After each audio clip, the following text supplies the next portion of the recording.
ராதிகாவுக்கு குழந்தை அபார்ட் ஆகிடுது. இதுக்கு காரணம் ஈஸ்வரி தான் அப்படின்னு சொல்லிட்டு கோபி என்ன பண்ணுறாரு, ஈஸ்வரியை வீட்டை விட்டு அனுப்பிடுறாரு. அவங்க தெரியாமல் திக்கு தெரியாமல் நின்றுக்கிட்டு ரோட்லேயே நின்றுக்கிட்டு ரொம்ப அழுதுகிட்டு இருக்காங்க. அப்போ அங்கே பாக்யா என்ன பண்ணுறாங்க, என்ன அத்தை ஏன் இப்படி நிற்கிறீங்க அப்படின்னு கேட்குறாங்க. உடனே வீட்டுக்கும் அழைச்சிட்டு வந்துடுறாங்க. எல்லாரும் கேட்குறாங்க, என்னாச்சு பாட்டி, என்னாச்சு அத்தை அப்படின்னு எல்லாரும் கேட்குறாங்க. ராமமூர்த்தியும் கேட்குறாரு.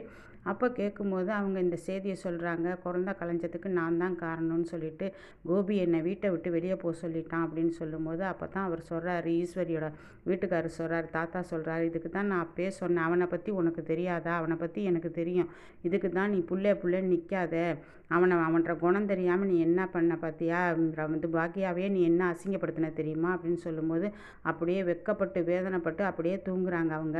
அப்போ பாக்கியா சொல்கிறாங்க, விடுங்க மாமா, அவங்களுக்கு எதுவும் தெரியாதுல்ல, அவங்க எல்லாருக்கும் யாராக இருந்தாலும் தாய்க்கு புள்ள முக்கியம்ல, அதை நினச்சிக்கிட்டு அவங்க போனாங்க. அவர் கடைசியில் அவர் புத்தியை காமிப்பாருன்னு யாருக்கும் தெரியாதுல்ல, அவர் புத்தியே இந்த புத்தி தானே, அவரோட புத்தியே அசிங்கமான புத்தி மாமா அப்படின்னு சொல்லிட்டு அவங்க சாப்பாடெலாம் கொண்டு வந்து கொடுக்குறாங்க. அவங்க சாப்பிட மாட்டேங்கிறாங்க. சாப்பிடுங்க அத்தைன்ட்டு சத்தம் போட்டு கொடுக்குறாங்க. இங்கே பிள்ளைங்களும் பாட்டின்னு கிட்டக்கையே உட்காந்துருக்காங்க. ஜென்னி, அமிர்தா எல்லாருமே கிட்டக்க உட்காந்துருக்காங்க. கிட்டக்க உட்காந்து, நீங்கள் கவலைப்படாதீங்க பாட்டி, உங்களுக்கு நாங்கள் இருக்கோம் அப்படின்னு சொல்லும்போது இவங்க அதை நினச்சி ரொம்ப பெருமைப்படுறாங்க. ஈஸ்வரி, நமக்கு இவ்வளோ பேர் இருக்கும்போது நம்ம ஏன் அவனை நினச்சிக்கிட்டே இருக்க, அவனை இனிமேல் நினைக்கக்கூடாது அப்படின்னு நினைக்கிறாங்க.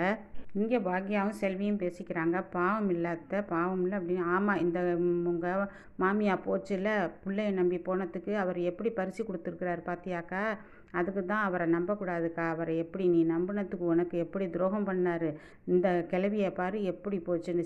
சரி விடுடி, அவங்க அப்படி தாண்டி அப்படிங்கிறாங்க. நீ அழைச்சிட்டே வந்திருக்கக்கூடாது, இன்னும் நிற்கட்டும் ரோட்டில்ன்ட்டு அழுவட்டும்னு விட்டுருக்கணும் அப்படின்னு செல்வி சொல்லுது. விடுடி செல்வி அப்படிங்கிறாங்க.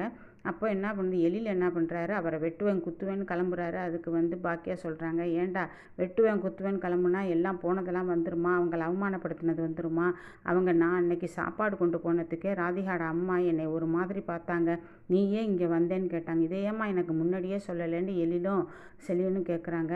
இதுக்கெல்லாம் ஒரு பிரச்சனையாடா, அவங்க வீட்டுக்கு நம்ம போகக்கூடாதுன்னு நினைக்கிறாங்க அப்படிங்கும்போது, அப்போ நம்ம வீட்டில் மட்டும் அந்த பொம்பளை இருக்கலாமா அப்படின்னு கேட்குறாங்க. அவரை பார்த்தா நான் சும்மா விட மாட்டேன் அப்படிங்கிறாங்க.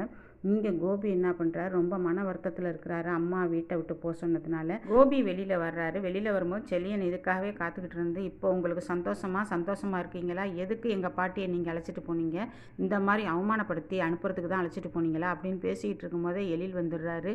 எழில் அடிக்க போகிறாரு. என்னடா அப்பாவே அடிக்க வர அப்படிங்கும்போது, ஆமாம், அவங்க எவ்வளவு கஷ்டப்பட்டு வந்தாங்க தெரியுமா, அவங்க ரோட்டில் நின்றுருக்குறாங்க, உனக்கெல்லாம் அறிவே இல்லையா, நீ எல்லாம் ஒரு மனுஷனா, எதுக்கு அவங்கள உன்னை கூப்பிட்டுட்டு போனேன், நீ என்ன சொன்ன, நான் அப்படி தங்கம் மாதிரி வச்சுக்குவேன் வைரம் மாதிரி வச்சுக்குவேன்னு சொன்னீல, இதுக்கு தான் அழைச்சிட்டு போனியா அப்படி எழில் கேட்குறாரு. அதுக்கு செலியன் சொல்கிறாரு, இவரெல்லாம் ஒரு மனுஷன், இவர்கிட்ட பேச வந்த பாரு, நம்ம புத்தியை செருப்பால் அடிக்கண்டா, வாடா வீட்டுக்கு போகலாம் அப்படிங்கிறாரு.